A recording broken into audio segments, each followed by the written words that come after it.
मित्रों, एक गांव में रामदास नाम का एक किसान रहता था, जो बहुत परिश्रमी किसान था। वह सुबह से लेकर शाम तक अपने खेतों में कठोर परिश्रम करता और फसल उगाता और अनाज पैदा करता तथा अपना जीविकोपार्जन चलाता था। मौका मिल जाने पर रामदास दूसरों के घर जाकर भी काम कर लेता, जिससे दो पैसा पा जाता था। मेरे साथियों, कुछ दिन बीता, रामदास के घर एक औलाद का जन्म होता है। औलाद को अपने घर देख करके रामदास और उनकी औरत खुशी से फूल उठे। उनकी खुशियों का ठिकाना न रहा। मेरे साथियों, धीरे धीरे वो बच्चा बढ़ने लगा। उसका पालन पोषण अच्छी ढंग से बेचारे करने लगे। जब लड़का थोड़ा सयान हो जाता है तो रामदास अपने लड़के का नाम एक अच्छे स्कूल में लिखा देता है। लड़का पढ़ लिख करके सयान होता है और जा करके नौकरी करने लगता है। बाद में वही लड़का कुछ दिन बीतता है तो अपने काम में इतना व्यस्त रहता है कि माता पिता की भी खबर नहीं लेता। माँ बाप सोचते हैं कि ज्यादा दिन हो गया, लड़का का समाचार नहीं मिला। माँ बाप का दिल ही दया का भंडार होता है साथियों। मगर लड़का अपने काम में इतना व्यस्त रहता कि माँ पिता का खबर नहीं ले पाता था। माँ पिता घबराते थे कि मेरा लड़का कैसा हो गया। कुछ दिन और बीतता है। मेरे प्यारे साथियों, रामदास का लड़का वहीं एक शहर में एक लड़की के साथ शादी कर लेता है और अपने घर शादी का समाचार भी नहीं देता। गांव वाले के जरिए से जब रामदास पता पाता है कि मेरा लड़का परदेश में शादी कर लिया, तो माता पिता जो है बहुत घबराते हैं कि लड़का मुझसे बताया होता तो मैं अपने घर गांव में देख करके अच्छी शादी का पता लगवाता और करता। चलो खैर, कोई बात नहीं, अपने मन से किया। मेरे प्यारे साथियों, कुछ दिन बाद रामदास की औरत बीमार पड़ जाती है। गरीब रामदास बेचारा अस्पताल में उसे भर्ती करता है। इलाज के लिए पैसे कम पड़ते हैं तो अपने लड़के के पास पत्र लिखता है। लड़का उस मौके पर माँ का दर्शन भी करने नहीं आता और वहां से कुछ पैसा दे देता है। माँ बेचारी तड़प रही थी कि मेरी बीमारी के हालत में कम से कम मेरे बेटा और बहू आ जाते तो मैं देख लेती। मेरे प्यारे साथियों, माँ इलाज के दौरान मर गई। बेटा और पतों का दर्शन भी नहीं कर पाई।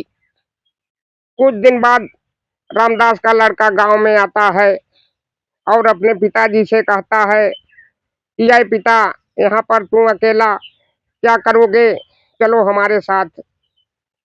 प्यारे साथियों, रामदास का जीवन घर गांव में बीता, गृहस्थी में बीता।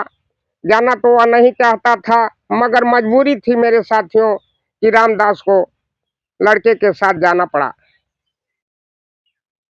रामदास को लेकर के उनका लड़का अपने पास जहां नौकरी करता है चला जाता है। रामदास को वहां पर कुछ दिन तो अच्छा लगा, मगर बाद में खराब लगता है। रामदास की बहू रामदास को जब खाना देती, रामदास की अवस्था भी ज्यादा हो चुकी थी, निगाह भी काम नहीं देती थी मेरे साथियों।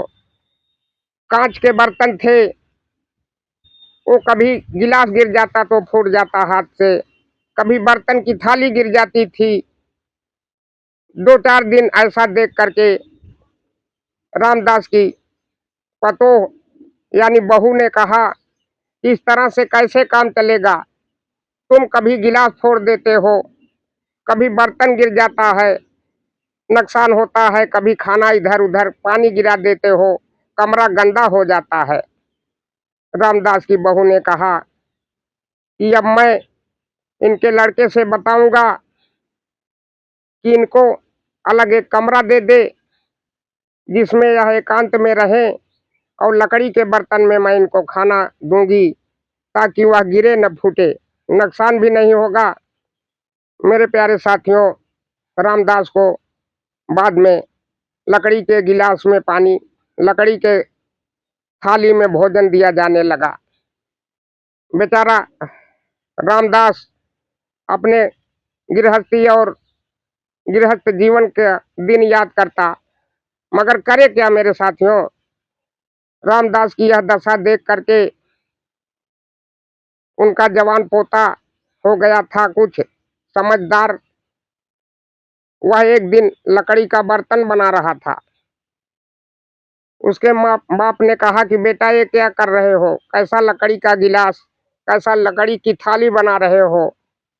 रामदास का लड़का पोता जो था बोला कि आए पिता, जिस तरह से तुम अपने बाप को खाना लकड़ी के बर्तन में आज दिन दे रहे हो, इसी लकड़ी के बर्तन में मैं एक दिन तुमको खाना दूंगा।